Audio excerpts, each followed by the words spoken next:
Imagine the most powerful surface fleet the world has ever seen. A navy that spends more on defense than the next 10 countries combined.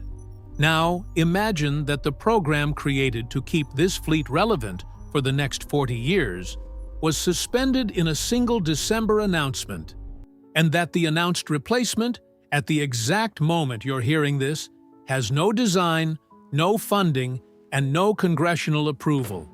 It's just a name. On December 22, 2025, that is exactly what happened. The U.S. government suspended the DDG-X, the United States Navy's next-generation destroyer. $4 billion in acquisition estimates. Years of development. Hundreds of engineers and defense analysts who had dedicated an entire phase of their careers to this project.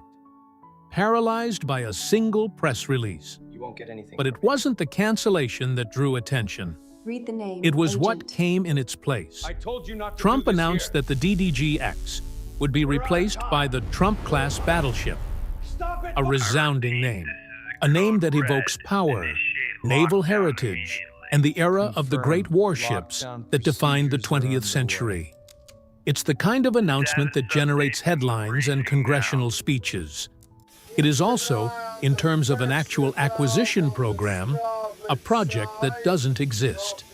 No approved design, no congressional funding, no shipyard contract, no public technical specifications. In early 2026, the Trump-class battleship is nothing more than a name in a press release. And here is where the real story begins. Because the scandal isn't the suspension of the DDG-X. It lies in the fact that for years, while the U.S. Navy was developing and budgeting for this destroyer, Russia was doing something completely different. It wasn't building surface ships to fight American surface ships. Right here. It was building submarines, increasingly silent submarines. Submarines with enough range to never have to enter the defense radius of any destroyer the United States could ever build. Pay close attention to this detail because this is where everything changes. Those $4 billion weren't lost in December 2025. They were lost much earlier, when someone decided that a destroyer was the right answer to a threat that was never about destroyers. The strategic concept was compromised before the first cent was ever committed to development. And while the program existed on paper, the threat it was supposed to address was growing in the ocean, at a speed that no American acquisition timeline could match. Stick around until the end, because the number that will pop up in a few minutes regarding the current fleet's budget will change how you think about what this program cost. And what Russia put into the ocean while Americans were debating spreadsheets will change how you think about what it was actually worth. The DDG-X program was born out of a legitimate need. The U.S. Navy's destroyer fleet is dominated by the Arleigh Burke class, ships that began entering service in 1991. The first hulls of this class have over 30 years of operation. In terms of a naval platform, this is an aging fleet, and the weight of that age shows in its combat systems, its maintenance, and the limitations of integrating new technologies into an electrical and combat architecture designed for the analog era. The DDG-X promised to solve this with a generational leap. The design envisioned an integrated power system, technology that eliminates the separation between propulsion and electrical power for combat systems, freeing up capacity for directed energy weapons, next-generation radars, and advanced anti-submarine sensors. The radar signature would be smaller. Automation would be greater. The ability to operate in the coming decades would be technically viable. The United States Navy estimated the cost of each ship at $3.3 billion. It was a steep number, but it was the number the program used to justify its budget, to promise Congress that the investment was controllable. In January 2025, the Congressional Budget Office published its independent analysis. The CBO is not a Navy department. It has no interest in validating the program's estimates. It's the office that crunches the numbers without the institutional pressures of someone who needs to sell the project. And the CBO's math came out to $4,400,000,000 per ship on average. Not $3,300,000,000. $4,400,000,000. A 33% difference on a single ship, multiplied by the fleet the Navy would need to build to replace the Arleigh Burkes. This difference represents tens of billions of dollars more than the program had promised Congress. 33% isn't a rounding error. It's the kind of gap that, in the history of American defense acquisitions, precedes cancellations. And that is what happened, or rather, what came close to a cancellation, because the DDG-X wasn't formally terminated. It was suspended, and a suspension without a funding path is, in practice, a cancellation with more ambiguity and a higher cost to the industrial base. But here is what needs to be said clearly.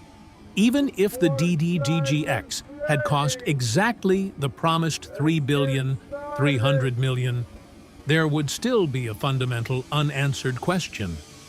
Even if built on time and on budget, would this ship have been able to do what American naval strategy needed it to do? This is the question the budget scandal buried. The debate turned into cost per ship, timelines, and the gap between Navy and CBO estimates.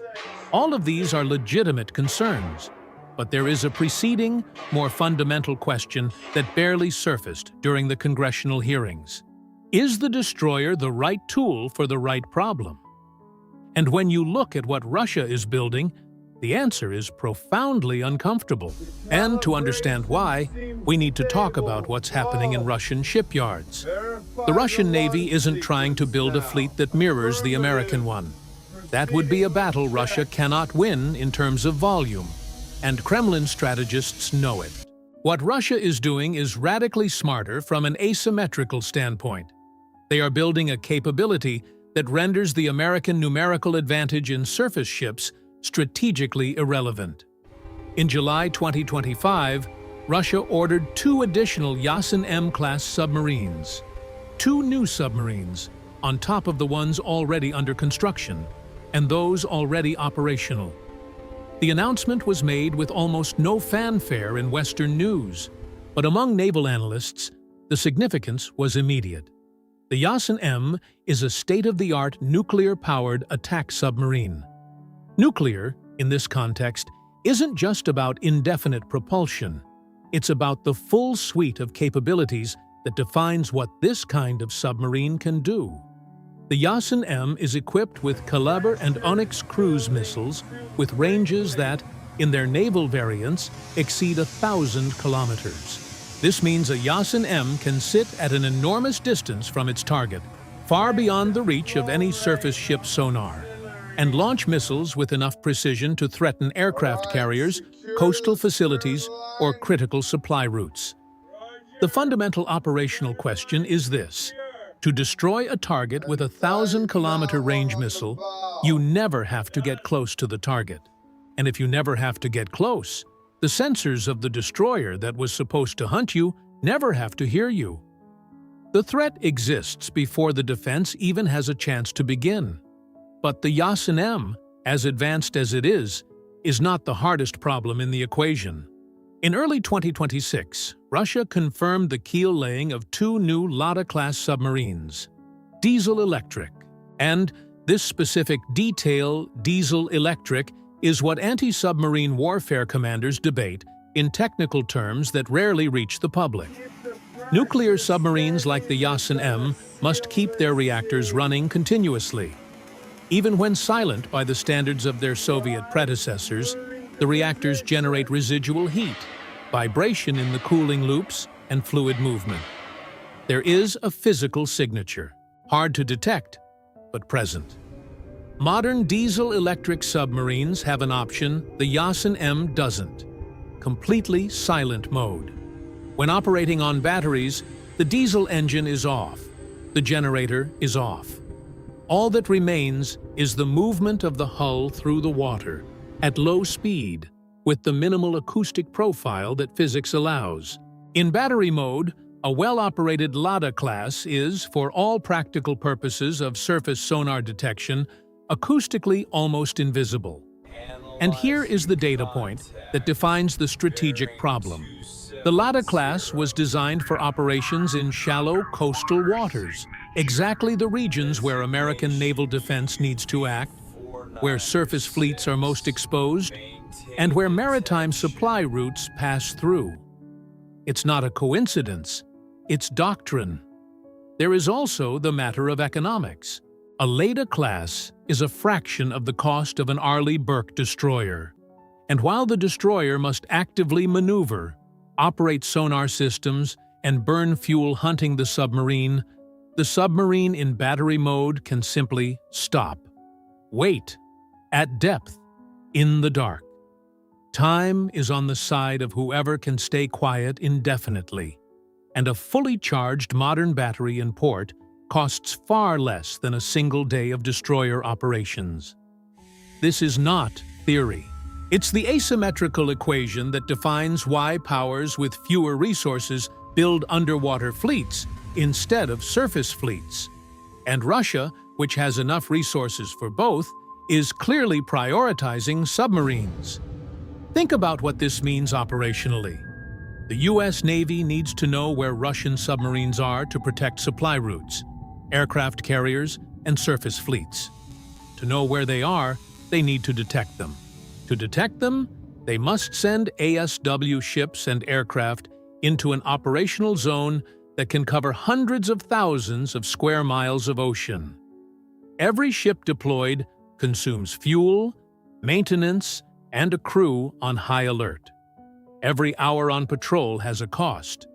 And the submarine on the other side only needs to exist, and be quiet enough to force all of this effort. That is the logic of underwater deterrence. You don't need to sink a single ship to impose a cost on the adversary. You just need to be hard enough to find. But before we move on, one thing needs to be made clear, because what comes next isn't a political issue, it's not a bureaucratic failure, and it's not the product of mismanagement. It's physics. It's the geometry of combat.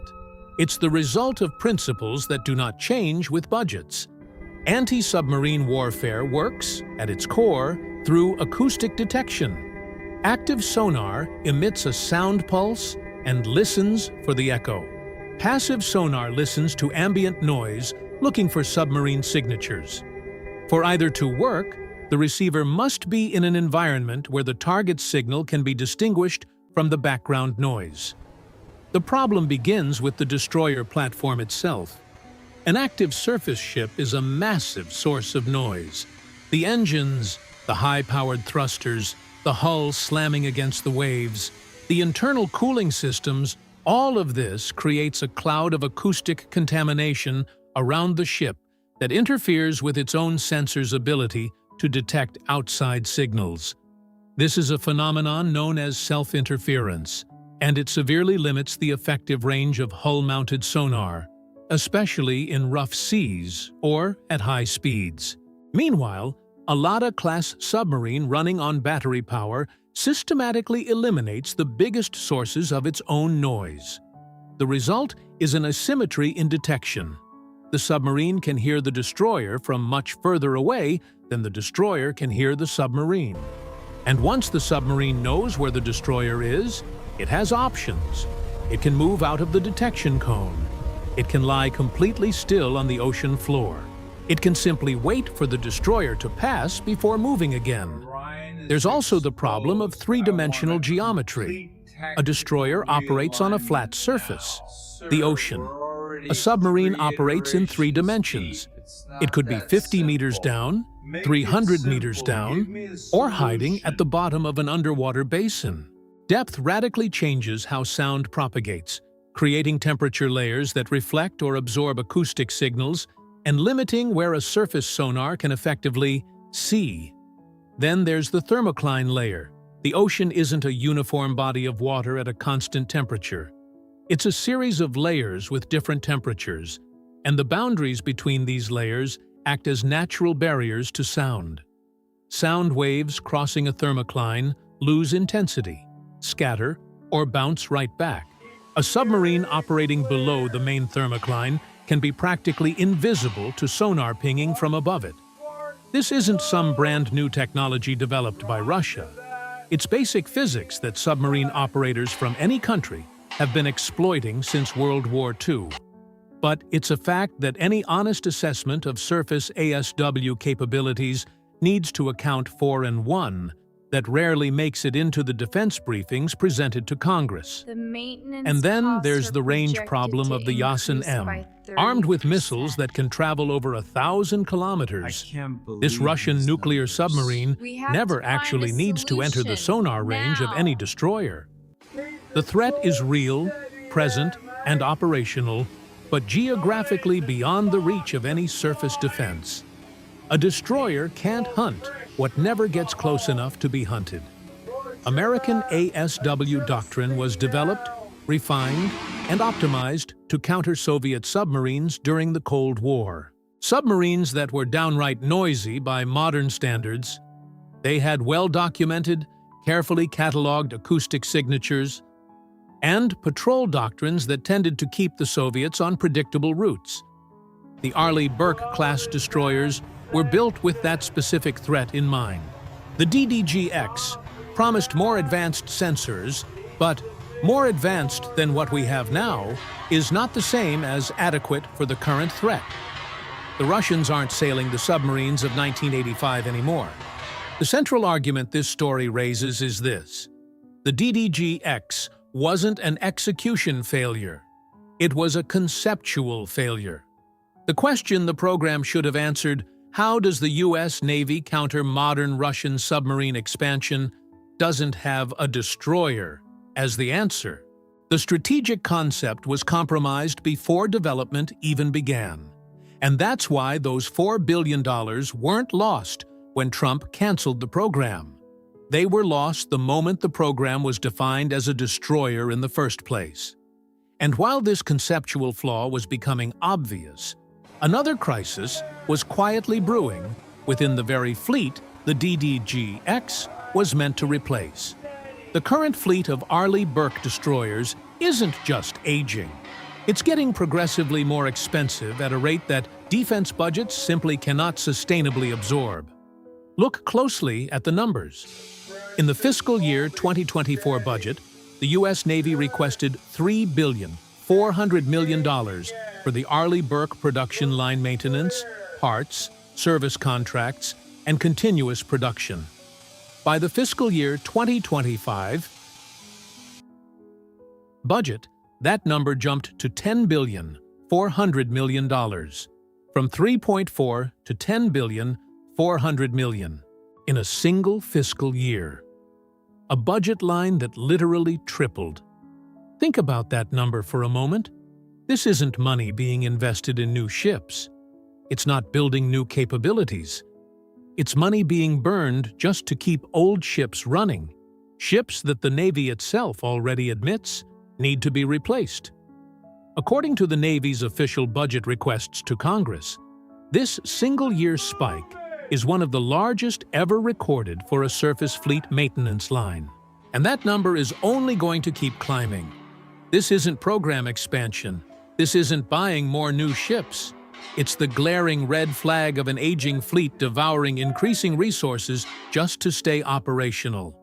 Hulls over 30 years old accumulate maintenance needs that don't scale linearly. They hit in massive spikes when multiple systems reach the end of their life cycles and need to be replaced all at once. The unit production cost for a new Arleigh Burke today sits at $2.7 billion. That number isn't neutral. It's the baseline against which the $4.4 billion of the DDG-X and the skyrocketing cost of the current fleet must be evaluated. The fleet that was supposed to be replaced is becoming more expensive at a rate that basic budgetary logic cannot sustain in the long run. And the issue of the anti-submarine capability of the Arleigh Burkes against the submarines Russia is putting into the ocean right now is exactly what the cost numbers fail to capture. The Arleigh Burkes carry AIM SQS-53 sonar, MH-60R helicopters with variable depth sonar, and Mark 54 torpedoes. For the Soviet threat of the 1990s, that was a respectable combination. But against the Lada class running on battery power, or the Yasin M that never even enters detection range, the capability gap is systemic. There's also the dimension of deployment time. The U.S. Navy operates its Arleigh Burkes on deployment cycles that combine patrols, presence operations, and crisis response. The ship spends months at sea, then returns to port for maintenance and crew rest, before heading back out on patrol. When maintenance starts eating up more time than planned, which happens systematically with aging platforms, operational availability drops. Fewer ships are available at the same time. More gaps in coverage. It's a silent degradation that doesn't show up in the fleet's total ship count, but it definitely shows up in actual operational capacity. The current fleet is aging, getting more expensive, and operating with anti-submarine capabilities that simply weren't designed for the threat Russia is expanding today. The DDG-X was supposed to solve that. Now, it won't. So what did the U.S. government put in its place? The U.S. Navy canceled its destroyer of the future, and the U.S. government responded with a name: the Trump-class battleship. The word battleship evokes the USS Missouri, which received the Japanese surrender in the Pacific. It evokes the New Jersey, which patrolled the North Atlantic during the Cold War. It's a class of ship that represented the absolute pinnacle of 20th-century naval power projection, and one that the U.S. Navy permanently retired in 1992 because missiles made battleships obsolete as combat platforms. The name is designed to project power, and it's exactly the kind of name that naval planners in Moscow have zero reason to fear, because in the real world of defense procurement, the Trump-class battleship simply does not exist. In the American defense procurement system, a new warship takes anywhere from 15 to 20 years to go from a concept to the delivery of the first operational unit. That includes concept studies, analysis of alternatives, engineering design, prototypes, testing, congressional approval, shipyard contracting, construction, sea trials, and final delivery. Each of these phases has its own timeline, budget, and formal approval process. There are no real shortcuts in this process without compromising the reliability of the final product. As of early 2026, the Trump-class battleship hasn't started a single one of these phases. There is no published concept study. There is no analysis of alternatives. There is no request for proposals from shipyards. There is no budget line approved by Congress. What does exist is a name in a press release and the word battleship, which historically refers to a class of warship the U.S. Navy permanently retired in 1992. What the announcement actually did was create a state of limbo, and limbo in defense procurement is vastly more expensive than outright cancellation. When the DDG-X was suspended without a real replacement, the mobilized shipyards, the suppliers of program-specific system components, the engineers specializing in the project's technologies. These players can't just hit pause and wait. Shipyards have labor contracts, capital commitments, and physical capacity that has to be filled with actual work. Specialized suppliers need predictability to keep their teams trained. Engineers migrate to other projects when there's no certainty of a return. A suspension without a clear replacement damages the American naval industrial base in a way that a definitive cancellation with a clearly defined replacement program would not. And that industrial base is already under massive pressure. Production of the Virginia class, the current attack submarine, has been operating below its targets for years, precisely because shipyard capacity is bottlenecked. and demand far outstrips supply. So what exactly is the American anti-submarine strategy? If surface destroyers have structural limitations against the submarines Russia is building, if the DDG-X has been suspended without a real replacement, and if the Arleigh Burkes are aging while costs triple, what is the Navy actually going to use to counter the Yasin-M and Lada-class subs hitting the oceans right now? The answer lies in a program that barely made the headlines amidst the DDG-X news, but strategically speaking, is the most important part of this entire story. Submarines hunt submarines better than any surface ship ever could. That is the operational conclusion drawn from decades of ASW, from the experience of the Cold War straight through to the present. An American nuclear attack submarine shares the exact same physical advantages that make its target so hard to find. It operates in 3 dimensions. It can sit dead silent in the water, and it detects threats at long ranges long before being detected itself. The difference lies in the weaponry, the speed, and the sensors specifically developed to find and neutralize underwater targets. The SSN-X program is the next American nuclear attack submarine. It's the next-generation platform built to operate in the 2040s, 2050s, and beyond, designed with the threat of the Yasin-M and its successors firmly in mind. It is the program that addresses the right problem using the right tool. It was supposed to enter service starting in 2035, a timeline that was already tight, considering the Russian submarine expansion is happening right now, not in 2035.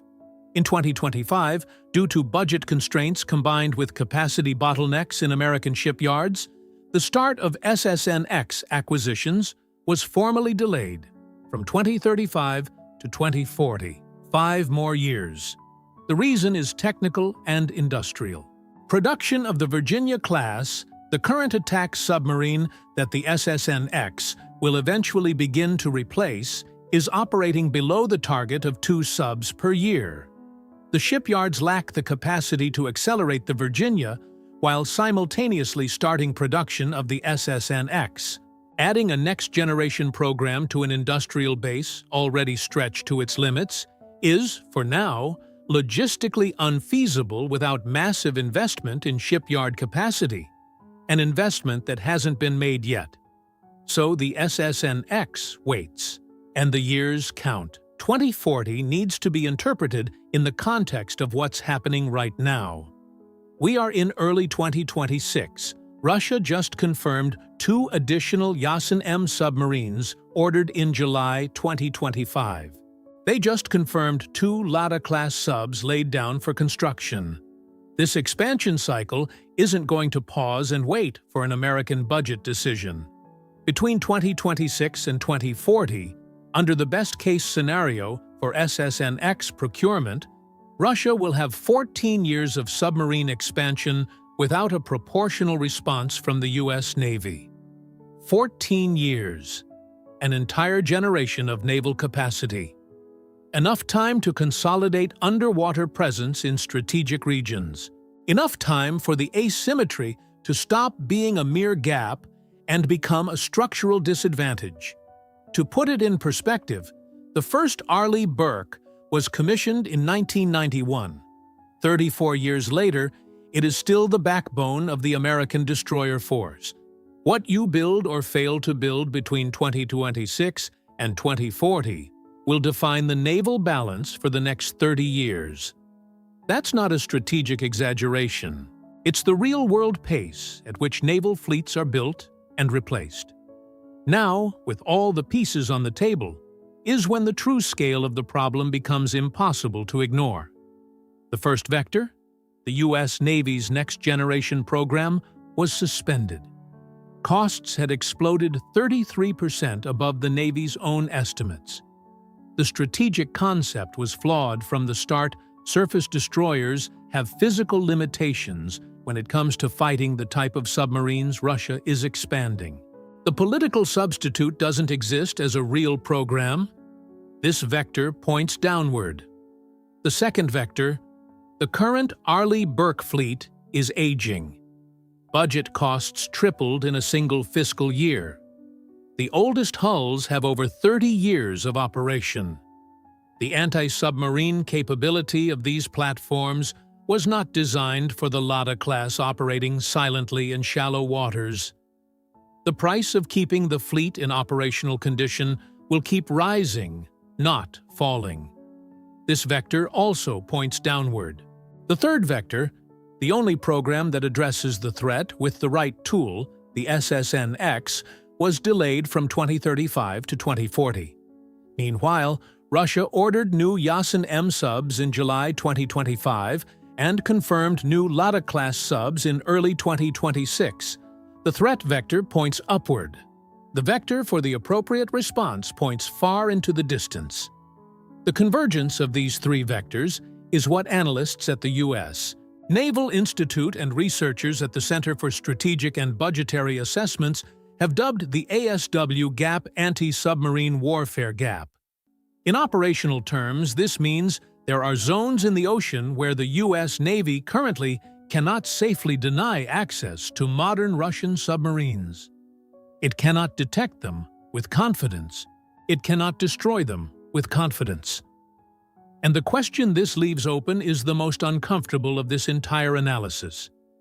How much time does the U.S. Navy have before this gap stops being potential and becomes operationally decisive, before the decisions made or not made between 2026 and 2040 define the naval balance for the rest of the century? For NATO, the implications are direct. The North Atlantic supply routes, the very same ones that would need protecting in any conflict involving European defense, become progressively more vulnerable as this gap deepens.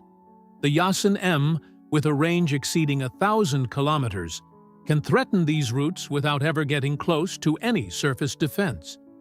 The Lada class, in shallow coastal waters, operate in the exact environments where surface detection is most difficult. There is also the geopolitical signal. The December 2025 announcement wasn't just a domestic American defense procurement event. It was a broadcast to every naval planner monitoring American programs. The DDG-X was suspended. The substitute doesn't exist as a real program. The effective response, the SSN-X, was pushed to 2040. The Russian Navy read that announcement. What naval planners do with information about where an adversary's capability is in crisis is exactly the kind of thing that never makes the news, but which shapes long-term decisions. Where does this end? That is exactly the question no analyst can answer with certainty, and that is exactly what makes the present moment so critical. In early 2026, the profile of American anti-submarine naval capability looks like this: an aging fleet with exploding costs, a next-generation program suspended before delivering a single ship, a political substitute with no real design or funding, and the only program that correctly addresses the threat pushed to 2040 due to industrial capacity constraints. There are paths forward.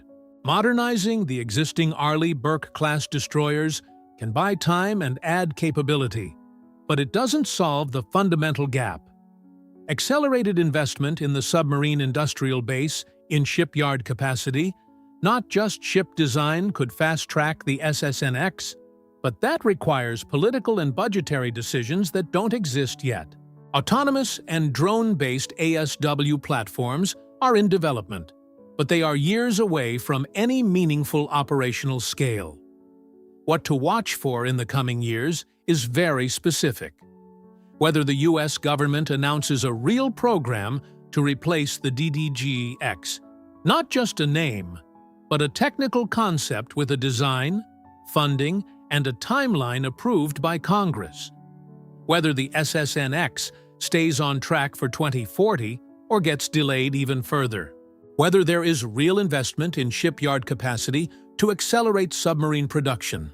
And whether Russia maintains the pace of expansion that the 2025 and early 2026 numbers indicate. What this story has already made clear doesn't depend on what happens next. The DDG-X didn't just fail in terms of cost.